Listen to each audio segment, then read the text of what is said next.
কালকে আমাদের একজন কর্মীর উপরে হামলা করেছিল। আজকে আমি আসার পথেও বলা চলে আপনার ডাকুয়া সুলিশ বাজারের ওখানে অন্ধকার রাস্তায় সেখানে কতগুলো লোক আমাদের বলা চলে গাড়ির সামনে পড়েছিল, আপনার বাজে স্লোগান দিয়েছিল। তো তাদের উদ্দেশ্য কি আমরা জানি না। যেটা বুঝতে পারছি যে এই স্বতন্ত্র প্রার্থী তাকে বিএনপি বহিষ্কার করেছে, তো কাজেই তারা এই নির্বাচন বানচাল যারা করতে চায় এই সমস্ত অপশক্তির সাথে হাত মিলিয়ে এই বিশেষ করে একটা যদি আমাদের সাথে কোনো ধরনের একটা বিশৃঙ্খল পরিস্থিতি তৈরি করে সেটা করতেও পারে এবং তাদেরকে ব্যবহার করতে পারে। এক্ষেত্রে আমি প্রশাসনের সাথে কথা বলেছি, তারা এই বিষয়ে সতর্ক আছে।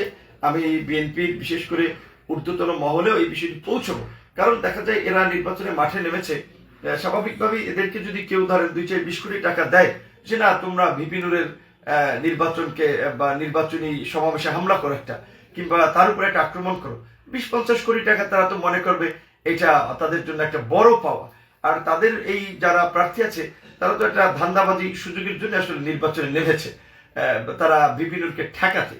তো আমরা যেহেতু জাতীয় পর্যায়ে রাজনীতি করি, কারণ এই যে ওসমান হাদির মৃত্যুর পরে আমরা যেটা বিভিন্ন পত্রপত্রিকায় দেখেছি বেশ কিছু মানুষকে টার্গেটে রাখা হয়েছে, তার মধ্যে আমিও আছি।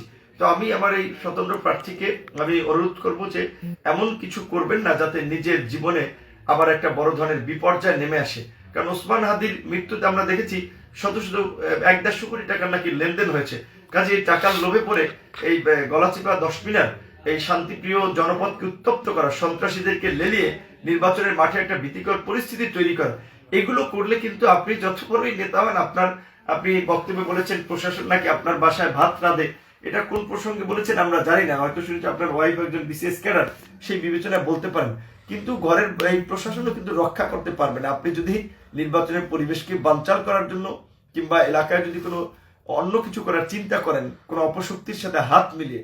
এই জনপদের মানুষ ইতিমধ্যেই তাদের সন্তান হিসেবে আমাকে গ্রহণ করেছে, আমাদেরকে আপন করে নিয়েছে।